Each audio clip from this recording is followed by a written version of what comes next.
oui, c'est sûr. C'est-à-dire qu'aujourd'hui, enfin, c'est même pas ça, c'est qu'aujourd'hui, on est célèbre sans le savoir. C'est ça qui est terrible. C'est-à-dire que la célébrité, quand elle est cherchée, ça va. Ce qui est le cas des écrivains, nous on cherche à ce que les gens nous connaissent et connaissent nos livres, voilà, parce que c'est notre métier. Mais le problème, il y a eu une campagne un peu de sensibilisation sur le vol de la vie privée qui était extraordinaire, où il y avait eu tant d'une voyante installée dans la rue, je ne sais pas si vous avez vous souvenez, ça 7-8 ans à peu près, il y avait une tente installée dans la rue avec marqué voyance. Et les gens rentraient dans la tente et il y avait une médium qui disait alors toi, tu as fait du cheval il y a 2 semaines, tu as cassé la jambe.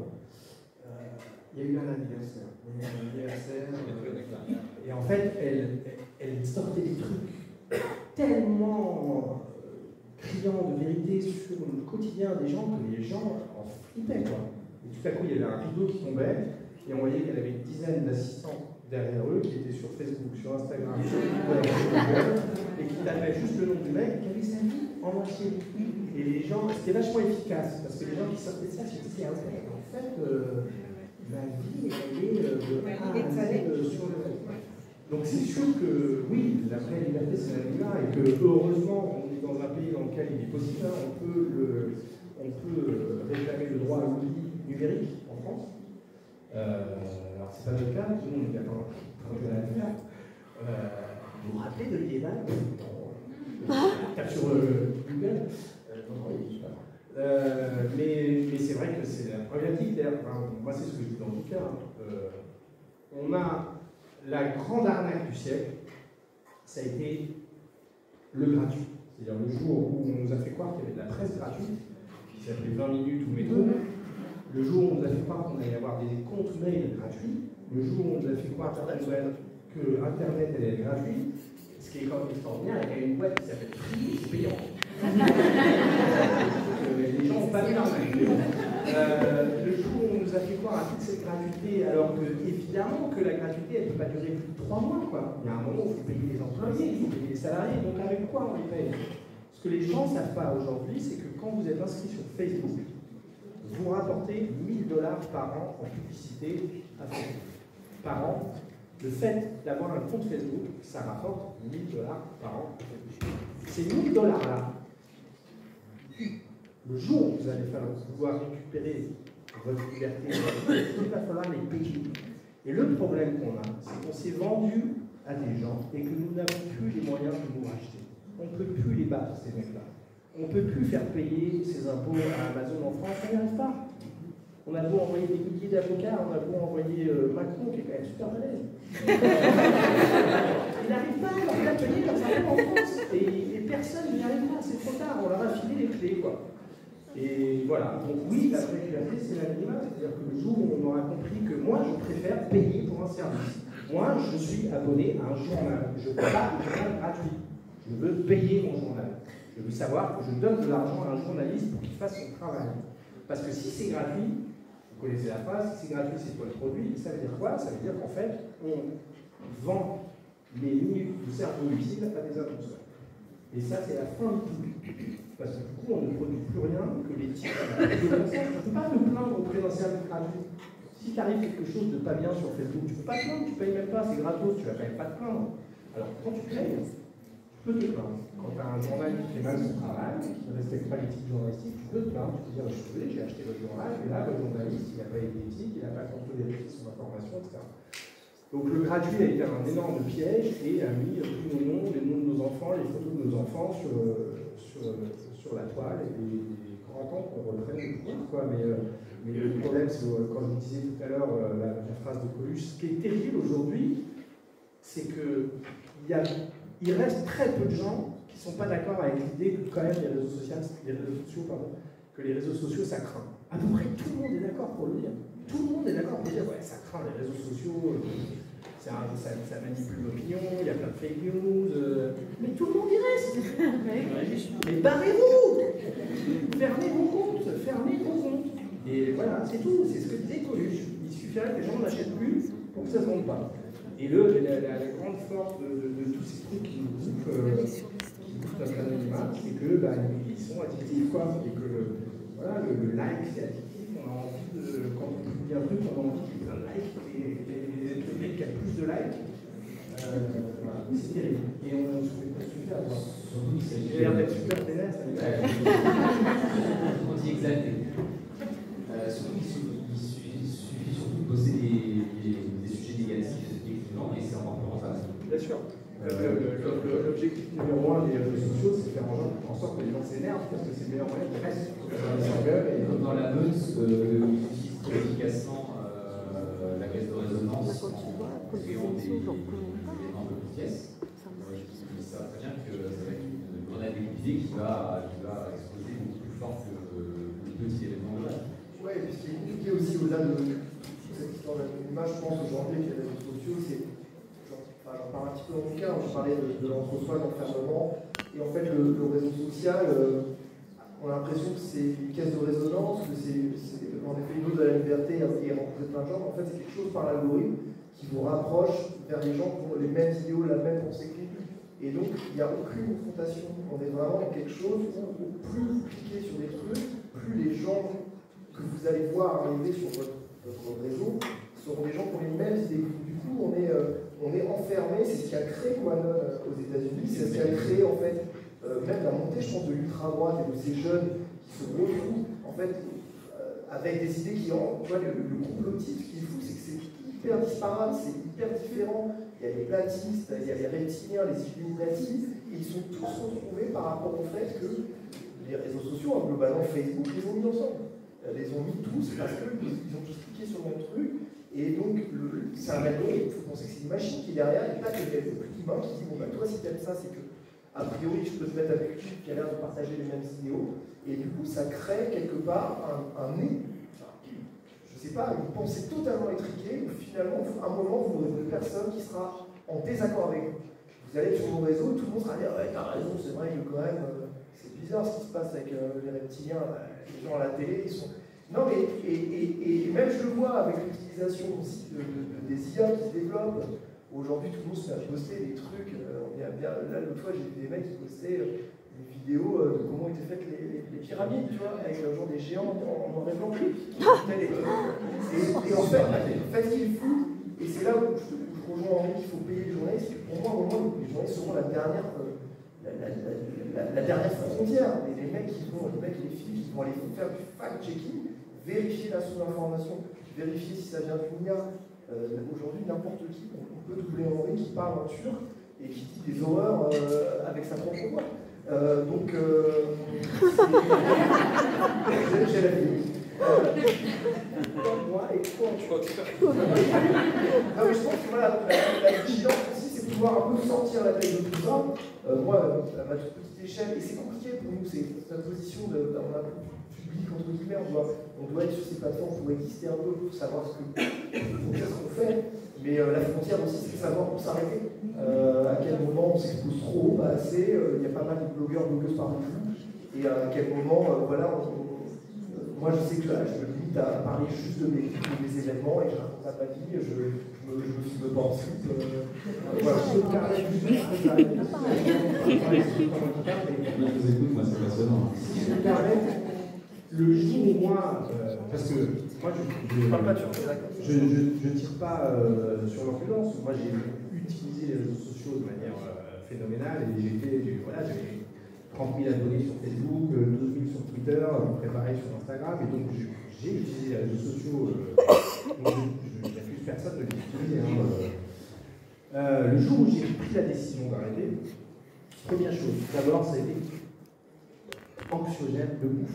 C'est-à-dire que le moment où vous appuyez sur supprimer un compte où vous avez 35 000 abonnés sur Facebook, et que votre leader il vous dit t'es sûr que tu veux arrêter de parler à 35 000 lecteurs? Je dis ouais, je suis sûr. Et j'ai eu tellement peur de le faire, j'ai tellement flippé à l'idée de le faire que je me suis dit il faut vraiment le faire. Si tu as peur de le faire, c'est que vraiment il faut que tu le fasses. Parce que c'est devenu tellement important dans ta vie, ça a pris une telle place que ça craint d'être dépendant à ce truc. Donc je l'ai fait. J'ai un ami, Plume, que Bruno ici, l'illustrateur de génie, connaît bien, qui a fait le même chemin que moi, qui a décidé d'effacer son compte Facebook, d'effacer son compte Instagram et d'effacer son compte Twitter en même temps. Et on s'est quand même regardé dans les yeux en disant bon, on va regarder les chiffres de vente du prochain bouquin. Et bien on en a vendu plus. Voilà. Donc, les gens qui nous le disent, et qui moi m'ont dit, mais Henri, t'es fou, tu te rends pas compte, tu vas plus pouvoir communiquer sur la sortie TV, moi, tu vas perdre des lecteurs. Là, c'est pas vrai. Parce que je vais vous dire une chose qui est super simple, c'est que Franck Tillier, qui a 300 000 lecteurs en librairie, il a 300 000 abonnés sur Facebook. Je vous dis un nom sans vexer personne. Et Jean-François X, qui a 12 000 lecteurs en librairie, il a 12 000 abonnés sur Facebook. Ça marche dans l'autre sens. C'est votre succès en librairie qui décide du nombre d'abonnés que vous avez sur Facebook. C'est pas le contraire. Et donc, en réalité, le vrai combat, on a réussi à nous faire croire que le combat il avait lieu sur les réseaux sociaux et qu'il fallait absolument qu'on y soit pour vendre des livres. Mais c'est pas vrai. Le seul endroit où il faut qu'on soit pour vendre des livres, c'est en librairie. Il faut faire des bons livres. Et plus vous avez de lecteurs, plus vous avez d'abonnés sur Facebook. C'est pas le contraire. Et ce qui est génial, c'est qu'on a réussi à nous faire croire le contraire. Et moi, je n'ai plus de compte Facebook, je n'ai plus de compte Instagram, je n'ai plus de compte Twitter, et mes livres marchent mieux que quand j'en avais. Donc, le lien, il n'est pas là. Et le jour où tous mes petits camarades comprendront ce truc-là, et se parleront de ces trucs-là, on pourra enfin revenir à... Vous voyez, là, aujourd'hui, là, en 1 heure de temps, on fabrique bien plus de choses et on dit des choses 1000 fois plus intéressantes que ce matin, j'ai remonté ma chaussette droite. Dernier, qui est mon dernier post Facebook. Je vous jure que c'est vrai, sur mon avant-dernier. Mon dernier post Facebook, c'est que je me barre de Facebook. Et mon avant-dernier, j'ai dit à ma meuf, regarde, je te promets, je suis sûr que si j'ai remonté ma chaussette droite, je vais avoir 800 likes en 10 minutes. C'était le cas, tu vois, faut que je me barre.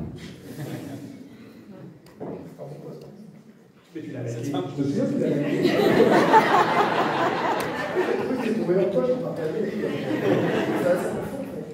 J'avais compris qu'il y avait. Non, il n'y a pas de baisse, je sais. Bah, maintenant, on peut parler Jacques. Allez, Jacques, il faut trouver une question dans truc. Au final, c'est une discussion de potes. Et c'est vrai que ça fait du bien. Même si toutes les questions n'ont pas été ultra travaillées.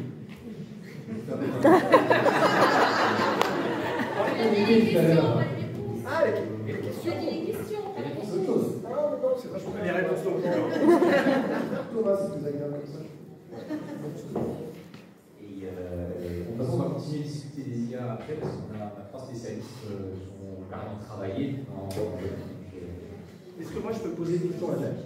Vas-y, Jacques, il nous a cassé les pieds pendant des années en disant je vais être après, je vais être après, je vais être après, j'en peux plus, et les jours il était après, ça a changé de conclusion ou pas? Oui, carrément, parce qu'avant j'écrivais dans le train entre 5h30 et 6h30 du matin pour aller au boulot à Paris. Maintenant, j'écris dans mon bureau de 5h30 du matin jusqu'à midi avec mon chat sur mes genoux. Et c'est quand même nettement plus confortable. Ce qui a changé mes livres, c'est d'arriver chez Club. Ça, c'est sûr. D'avoir un véritable éditeur qui s'occupe de moi, qui s'occupe de travailler les textes avec moi, ce qui n'était pas le cas avant. Et très clairement, oui, ça a changé et il se trouve que ça a coïncidé. Donc, c'est difficile de répondre à cette question quand même. Ouais, pourquoi tu utilises les sèches-cheveux? C'est simple, c'est que quand vous prenez une bonne rincée sur la tête en mécane, vous arrivez quelque part avec de l'eau jusqu'au fond des godasses et jusqu'au fond du slip. Le meilleur moyen pour sécher les chaussures, c'est le sèche-cheveux. Et effectivement, si le gars que vous avez vu arriver sans votre casque, évidemment, ce que vous foutez avec votre sèche-cheveux.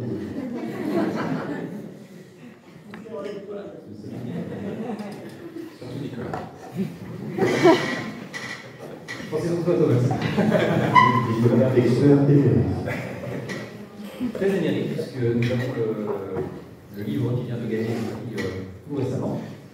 Vos 3 livres ont un fort thème autour de l'IA, des réseaux sociaux et de tout ce qui s'ensuit. Je vais faire dans l'ordre droite à gauche, avec Souffre, nous avons l'homme allumette qui est invoqué par des jeunes et des moins jeunes, je veux dire. On a une idée de l'âge dans le livre.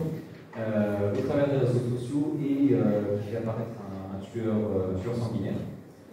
Dans Jeu de demain, on a une IA, Loïc, exactement. En référence à Loïc Fuller, la muse de Toulouse. Exactement. Et moi, je parle des références. Oui, moi j'ai un Instagram qui s'appelle Réfléchis. On est du coup un auteur un peu en page blanche. Il va trouver l'inspiration en page chez lui et il va se servir d'IA et de ChatGPT pour servir un peu de muse et est-ce que tu veux qu'on fasse le pitch? J'avoue que j'ai lu C'était une façon pas élégante de dire qu'il aurait fait super mal. un petit peu. Non, mais je te sentais en difficulté. Si tu veux, je peux t'aider. Je remonte un petit peu dans le fil des lectures. Ok, alors je laisse vous supplémenter. Ça va? On fait ça. Et Oud Benamra, avec qui a disparu. Donc là, on suit une Instagrammeuse ultra connue, ultra suivie, qui a disparu. Elle rentre dans un hôtel et personne ne la voit. Donc, enquête de police, on est en pleine période de réélection américaine d'un certain nombre de personnages politiques. Donc, comprendre que les raisons sont très importantes. Et on suit du coup un secteur de flou qui ne s'interprète pas la chose. Et les interférences avec des blogueurs, des gens qui la connaissent, qui viennent interférer avec l'enquête. Je vois, c'était hyper bien raconté. Donc il y a des choses. Non, je pense que c'est surtout ton histoire qui est confuse. Bon, alors je fais le pitch. Et on va voir si mon histoire est confuse. La confusion est un peu liée encore, c'est un peu mystérieux pour. Donc, je fais le pitch. Et ensuite, vous allez donner la. D'accord? Non, mais j'ai pas commencé. Donc, je te mens, c'est l'histoire de Max, qui est un écrivain qui a le syndrome de la page blanche. Donc, je m'appelle Maxime, donc évidemment, je suis un effet un peu méta. Et ça commence aux fenêtres sur cours, d'Alfred Hitchcock. Cet écrivain a aussi une obsession pour son voisin en face. Et un jour, quelqu'un, un ami, va lui mettre entre les mains ChatGPT. Et il va commencer à parler avec ChatGPT, et il va en faire sa muse artificielle. Il va l'appeler Loïc, en référence à Loïc Fuller, la muse de Toulouse-Lautrec. Et Loïc va commencer à combler un manque chez cet homme, va l'aider à finir son livre, et elle va aussi accélérer cette obsession qu'il a pour son voisin en face. Et le livre s'ouvre sur deux flics qui arrivent dans un appartement. La personne est morte, défigurée, ils ne savent pas qui est mort, ils ne savent pas qui l'a tué. Et on revient quelques semaines dans le passé, et en fait on comprend que cet appartement, c'est l'appartement de l'auteur. Et donc toute la question est, est-ce que l'auteur a tué? Est-ce que l'auteur est mort? Et quel est le rôle de Loïc dans tout ça? Et pourquoi je te mens? C'est parce que dans ce livre, tout est une fiction, sauf Loïc. Loïc, elle est réelle. Elle a réellement été générée par ChatGPT. Et c'était une expérience créative dans laquelle, en fait, j'ai fait dialoguer mes personnages avec ChatGPT. J'ai pris ses réactions, je les ai pas retouchées, je les ai mis dans le livre, je les ai mis en italique et je vous préviens. Et l'idée, c'est de faire cette exploration à la fois anthropomorphique de la capacité de l'IA à simuler l'émotionnel humain et la dépersonnalisation, le risque de perdre en libre. Est-ce que c'est clair? Oui. Ah, vous êtes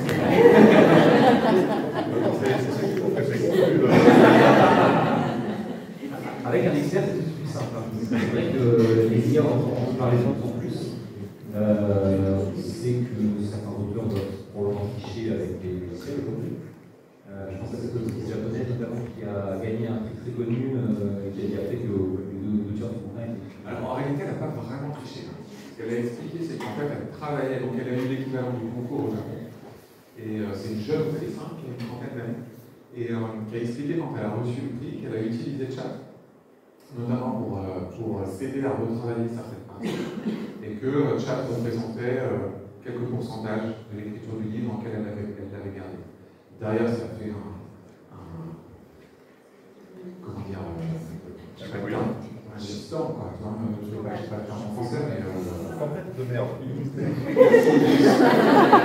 dans le beau, c'est aussi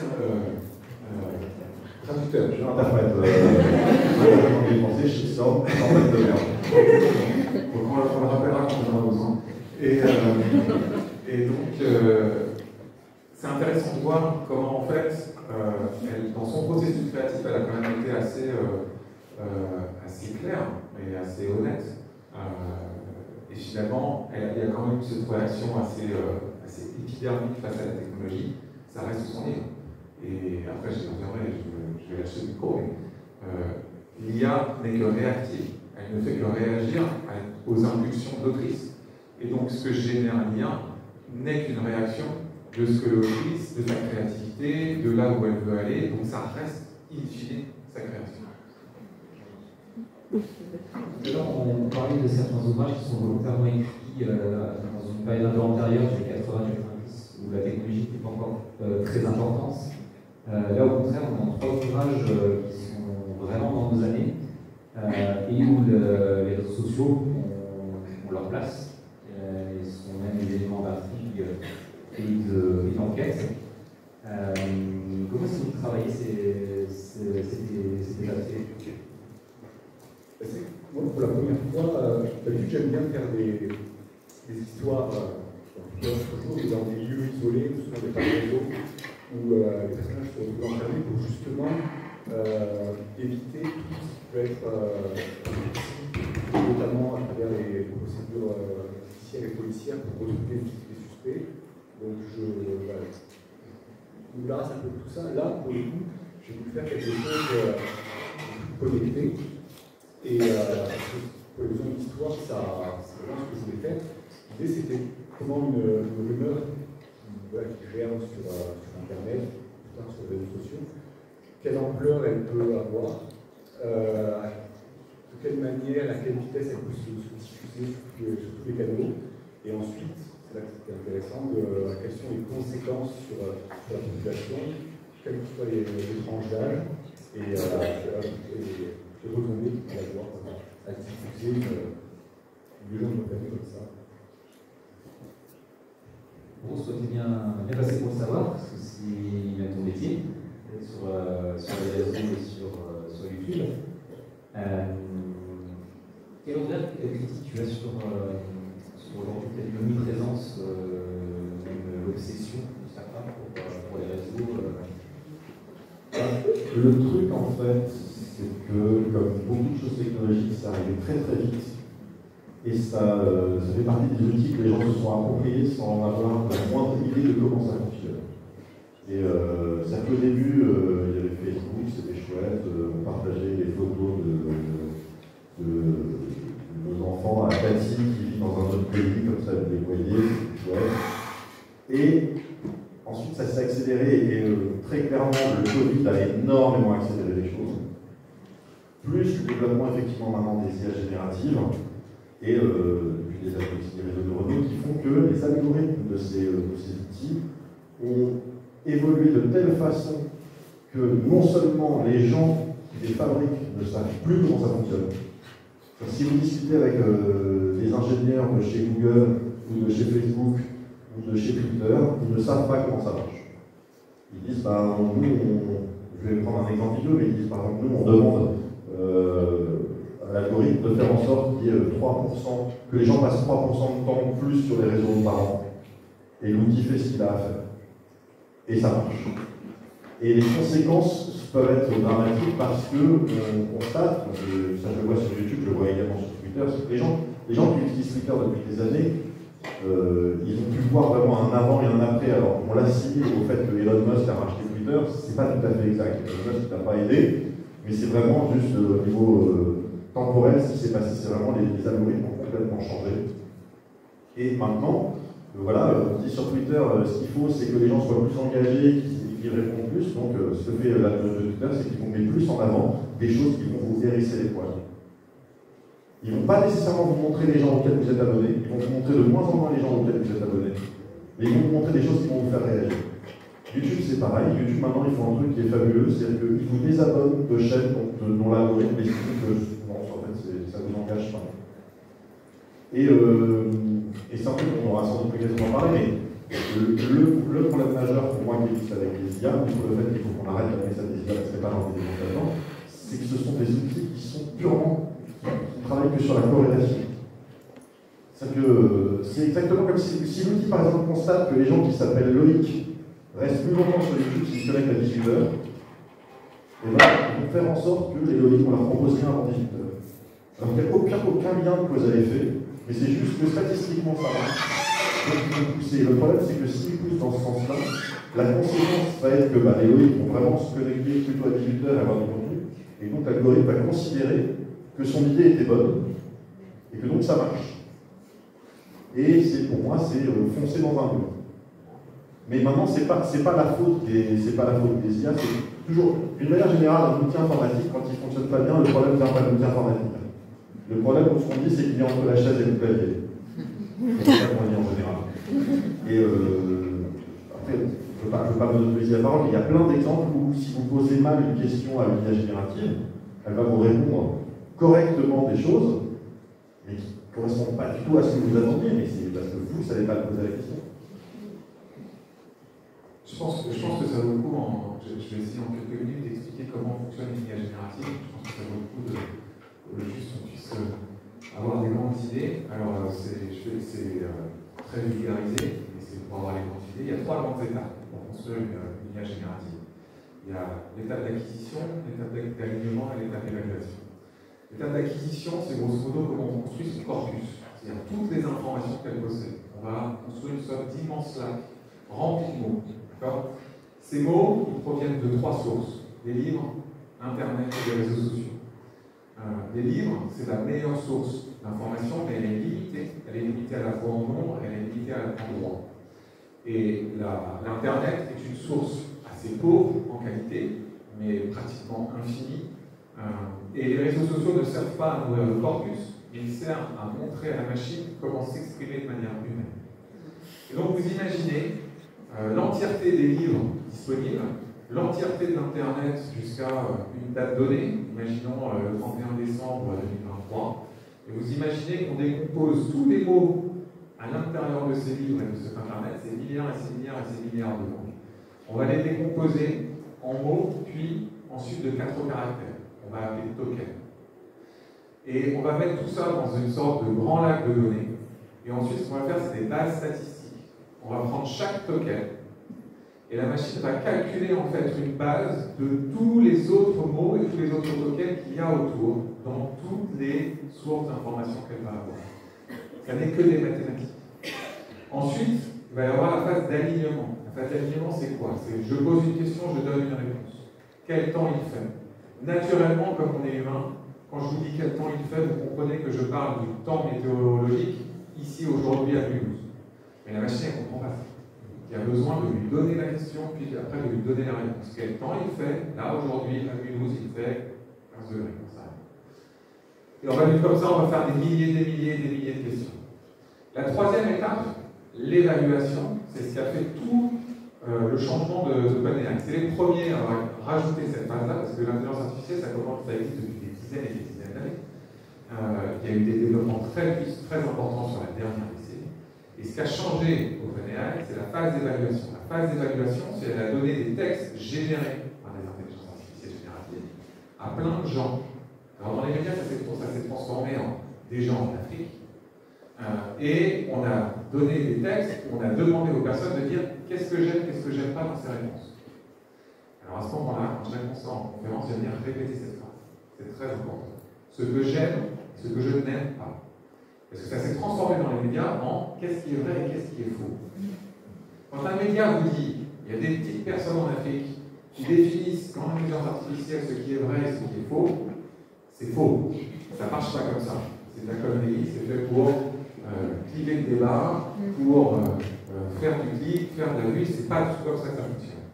Ce qu'ils vont demander, c'est j'aime ou j'aime pas, un avis complètement subjectif. Et pourquoi ils ont fait ça? Parce que naturellement, quand on va vous donner un texte, vous allez surligner ce que vous aimez, vous allez surligner quelque chose qui est humain.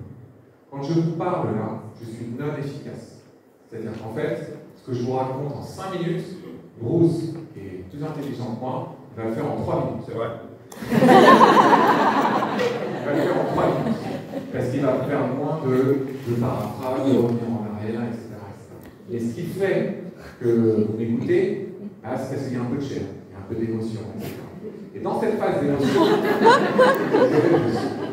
je suis un peu plus émotionnel que toi. Il faut qu'on en parle. Le mot du chat, c'est émotif. Et donc, en ayant incorporé dans la mécanique de conception de l'algorithme cette phase d'évaluation, OpenAI a donné une capacité à la machine à parler de manière humaine, à construire un lien anthropomorphique avec nous, ce qui faisait que c'est la première technologie de l'histoire qui est réellement capable d'imiter l'émotionnel humain. Elle ne pense pas, elle n'a pas d'émotion, elle n'est pas intelligente, en effet. Mais comme on lui a appris ce que nous, on aimait, elle est capable de reproduire. Est-ce que c'est à peu près clair? Ok, merci.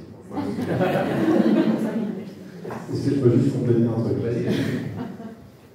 Donc, effectivement, c'est au sujet de la phase d'acquisition. C'est qu'effectivement, par exemple, pour le cas de ChatGPT, on lui a donné à bouffer des centaines de milliers de livres et de textes en tout genre, etc.